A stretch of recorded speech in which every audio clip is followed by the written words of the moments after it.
Vai haver uma na academia, penso eu, e depois a 10ª para a Bélgica, no fim de semana 12 e 13 de novembro, será a próxima transmissão do Eurosport.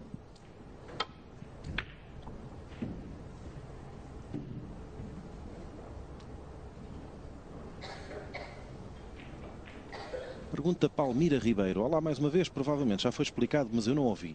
Gostava de saber se o nome do prémio Alex Higgins está relacionado com o atual jogador Higgins. Suponho que esteja a falar de John Higgins. Encantada com a transmissão de snooker, venho mais uma vez agradecer os vossos comentários esclarecedores e simpáticos, sem os quais ainda não perceberia nada do bonito jogo que é o snooker. Ora bem, Palmira, não tem nada a ver, apesar de se chamarem os dois Higgins, não tem nada a ver um com o outro. John Higgins é escocês, de Glasgow. Alex Higgins foi um brilhantíssimo jogador, por muitos considerado o melhor de sempre, ou pelo menos o mais prodigioso de sempre, e era da Irlanda do Norte. E talvez por isso, e até num ato que se saúda, porque não é muito normal a República da Irlanda e a Irlanda do Norte estarem de alguma forma irmanadas em termos desportivos, mas embora a prova seja disputada na República da Irlanda, foi dado a esta prova o nome de um jogador da Irlanda do Norte, que não deixa de ser verdade também uma coisa, João. Defendeu a bandeira, uma bandeira que poucas pessoas e poucos atletas podem defender, que é de uma Irlanda unida, precisamente na Taça das Nações. Havia uma equipa da All Ireland que juntava os melhores jogadores da República da Irlanda e da Irlanda do Norte, e talvez por isso Alex Higgins seja mais ou menos consensual na Ilha Verde. Exatamente, eu creio que acima de tudo é o reconhecimento por um jogador que fez muito pela modalidade e que provavelmente sem a sua existência não estaríamos aqui hoje a ver o snooker na televisão como o conhecemos. Portanto, no fundo foi um ato de respeito por um jogador que faleceu infelizmente o ano passado e que deu assim nome a este torneio. Um jogador que, e agora falando não só para a Palmira, mas para todos os adeptos do snooker, um jogador que era, e já tínhamos dito isto hoje no início da transmissão, um enfant terrible, verdade seja dita, estava longe de ser consensual, pôs a cabeça em água a muitos árbitros, a muitos adversários, a muitos organizadores. Agora era um gênio absoluto, fazia coisas que poucos ou nenhuns conseguiam fazer até hoje. Talvez apenas Ronnie O'Sullivan consiga chegar perto daquilo que foi Alex Higgins e da genialidade desse homem em tempos muito mais complicados, onde de facto aquilo que ele era capaz de fazer causava um impacto enorme, era uma figura daquelas conhecida, pelo menos no Reino Unido, muito conhecida, na Irlanda do Norte e pelos vistos na própria República da Irlanda. Era uma verdadeira estrela. Para quem não conhece, felizmente a internet tem dessas vantagens.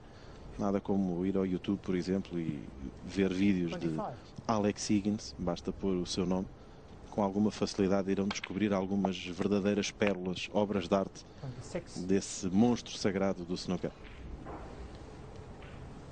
Inclusivamente conseguiu um palmarés bem interessante. Alex Higgins, por exemplo, foi campeão do mundo por 2 vezes, em 72 e 82. 10 anos depois.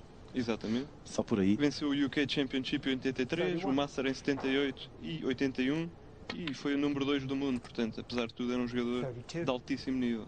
Apesar de tudo isto e apesar de estar longe daquele modelo de profissionalismo que falamos, o gênio era tal que conseguia contornar a ausência do profissionalismo de outros.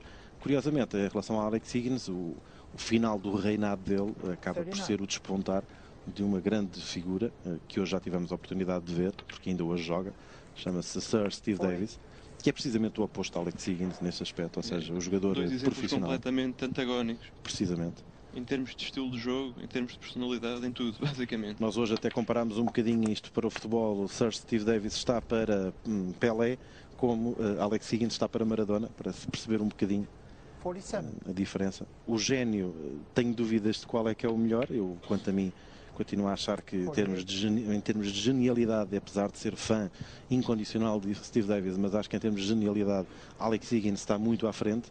Mas depois a diferença de um ser ex-campeão do mundo e de outro ser apenas bicampeão do mundo é precisamente essa, é o profissionalismo. 55.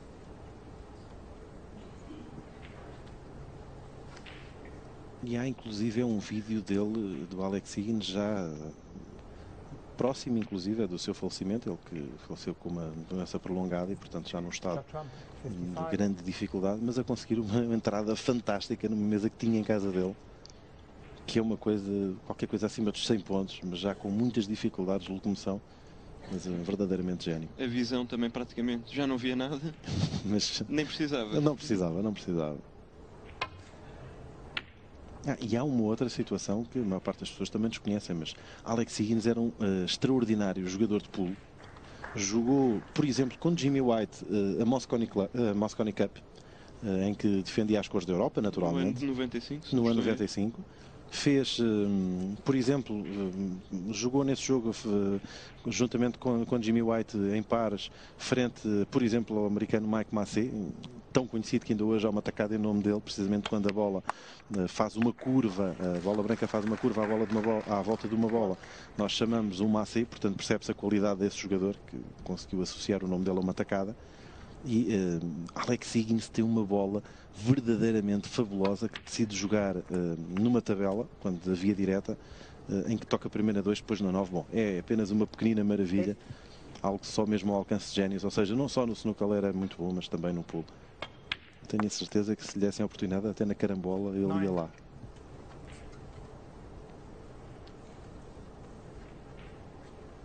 Em suma, bem merecida esta homenagem que os irlandeses fizeram a Alex Higgins. Bem merecida também esta vitória que para já vai sorrindo claramente a Judd Trump.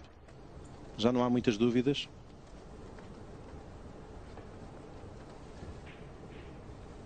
$15. 70 pontos de vantagem, 67 em cima da mesa. Já ninguém acredita. Acho que nem o próprio Marco Fu. É que Judd Trump está a atingir aqueles níveis de confiança que lhe permitem embolsar aquelas bolas do outro mundo. E isso é perigosíssimo. Acabamos de ver dois jogadores, ou estamos a ver dois jogadores claramente candidatos a tudo. Mark Selby primeiro e agora Judd Trump.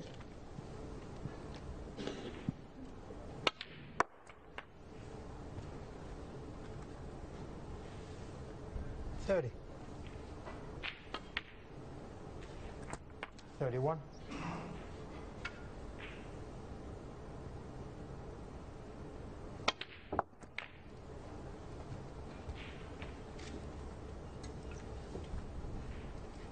Portanto, via Facebook, Ricardo Sardinha pergunta sobre Shaun Murphy.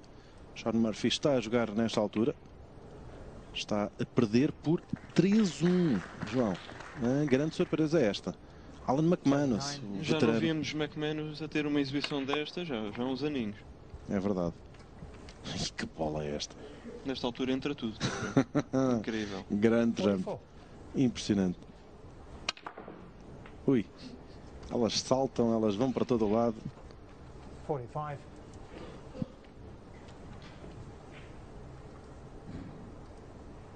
André Brito pergunta como é que treinam os profissionais. Muitas horas, muitas vezes sozinhos, a jogar com a mão contrária, com a mão esquerda, para dificultar e para manter os índices de concentração, e por vezes entre eles também, quando são amigos e se conhecem, até alguns deles são vizinhos. Judd Trump 3-0 frente a Marco Fu. Vamos fazer uma pausa, voltamos já a seguir para o quarto e